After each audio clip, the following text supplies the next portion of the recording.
अस्सलाम वालेकुम, कैसे हैं आप सब। आज हम बनाएंगे आलू के परांठे बिल्कुल देसी स्टाइल में। तो चले आए शुरू करते हैं। ये आलूओं को बॉईल करके इनको छील लिया है, ये देखें। और दरमियान में से मैंने कट करके फिर आप लोगों ने वो बॉईल करना है, क्योंकि इसमें से एक लेसदार मादा होता है, वो सारा निकल जाता है, जिससे ना फिर वो हमारे परांठे और आलूओं का टेस्ट बहुत ज़्यादा अच्छा बनता है। कटिंग करके अगर करें इसको हाथ से, इस तरह से हमने मैश करना है, ज़्यादा नहीं। ये देखिए, आलू अगर अच्छी तरह से बॉयल होंगे तो ये बीच में बिल्कुल सख्त नहीं रहेगा। डालेंगे कुटी हुई लाल मिर्च पाउडर, थोड़ा सा नमक हस्बे जायका, जैसा आप पसंद करें परांठे में, क्योंकि कुछ लोग आटे में भी नमक डालते हैं, तो इस वजह से इसमें आपने नमक को कम रखना है अगर आटे में नमक डालते हैं तो। अगर नहीं तो फिर अपने जायके के साथ हिसाब से आप नमक रख सकते हैं। हाफ चम्मच ही मैं लूँगी नमक। ये डालेंगे कुटा हुआ धनिया, इसकी बहुत मज़े का ये फ्लेवर हो जाता है। चाट मसाला, हाफ चम्मच चाट मसाला।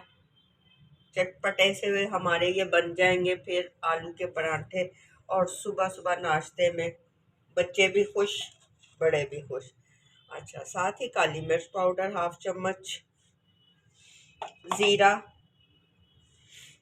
आधी चम्मच लेके हाथ में इसको अच्छी तरह से मसल लेना है, और फिर आपने इसको डालना है सही। अच्छा, इस तरह से हरी मिर्ची आपने काट लेनी है, क्योंकि परांठों में हरी मिर्च ना हो तो मज़ा ही नहीं, क्योंकि हरी मिर्ची का अपना फ्लेवर होता है। आजकल तीखी है, इस वजह से मैंने एक डाली है। अगर आपकी तीखी ना हो तो आप 2 से 3 ज़्यादा भी डाल सकते हैं। ठीक, अब हम डालेंगे इसमें धनिया कटा हुआ ढेर सारा,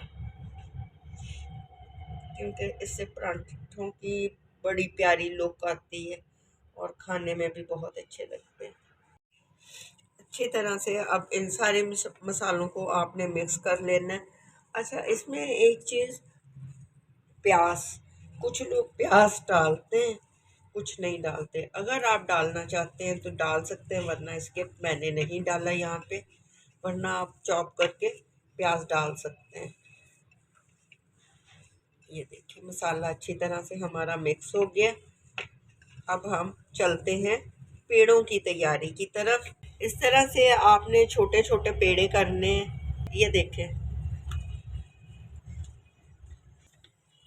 इस तरह से बना के हम पेड़े रख लेंगे। पहले पेड़ों को हाथ की मदद से आपने इस तरह से फैलाना है।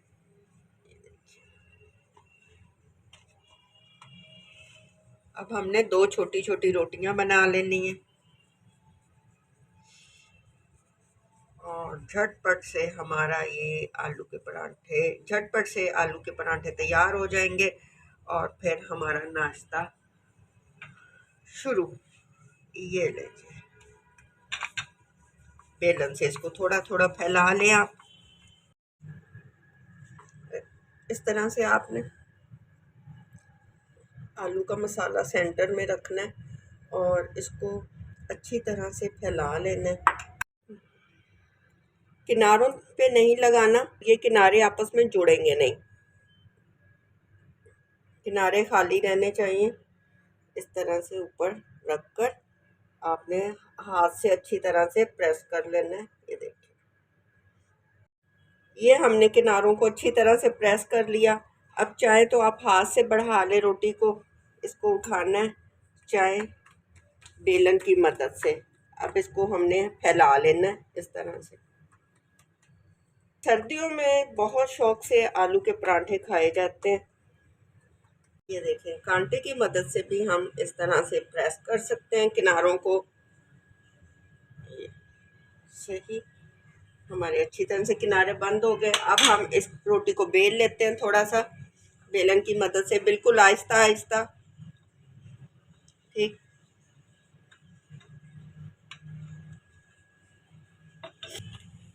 ये देखिए, आराम आराम से आपने हाथ के ऊपर इसको रोटी को बड़ा कर लें, या बेलन की मदद से। मैं थोड़ा सा बेलन करने के बाद हाथ पे इस तरह से इसको फैला लेती हूँ। अब तवा गरम हो चुका है, तवे पे डालते हैं। ये एक साइड रोटी का हो गया, थोड़ा सा इसको पलट लिया हमने। अब घी या ऑयल इस तरह से मैंने एक साइड पे फैला लिया ऑयल को। अब इसको पलटेंगे और दूसरी साइड पे भी ऑयल लगा लेंगे।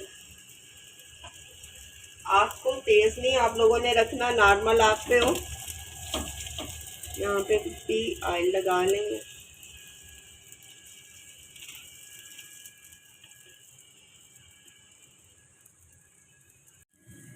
दूसरे साइड को ये देखें, ये हमारा हो गया। अब हम इसको पलट लेंगे और ये साइड भी ये देखें कितना प्यारा गोल्डन कलर आया है। इधर से एयर खुद ही निकल जाएगी, इसलिए थोड़ा सा एहतियात के हाथ के ऊपर आप पे भाप ना जाए। ये देखिए हमारा मज़ेदार कुरकुरा सा पराठा तैयार हो चुका है। इसके अच्छी तरह से किनारे आपने सेक लेने। इसको काटते हैं। गरम गरम आलू के पराठे के ऊपर ये आपने मक्खन रखना चाहे मक्खन भी रख सकते हैं। इसको यूँ फोल्ड कर लें, बहुत गरम है। और ये देखिए आलू का मसाला आप देख रहे हैं कितनी गरम और मज़े का ये पराठा बना है। इसको फोल्ड करें और अब चाय रखते हैं। चाय बन जाए हमारी, रायता साथ हो, और फिर मज़े लेकर हम ये पराठे खाते हैं, आलू के पराठे। गरम गरम आलू के ये पराठे सुबह सुबह नाश्ते में बनाएं, बहुत मज़े के बनते हैं। आप खुद भी बनाएं और खाने के बाद मुझे लाजमी बताइएगा कि आपके आलू के पराठे कैसे बने हैं। अगर आपको ये आलू के पराठे की रेसिपी पसंद आए, मेरे चैनल पे लाइक और सब्सक्राइब ज़रूर करें। अपनी दुआओं में याद रखें। इंशाल्लाह नई रेसिपी के साथ फिर मिलते हैं। अल्लाह हाफिज़।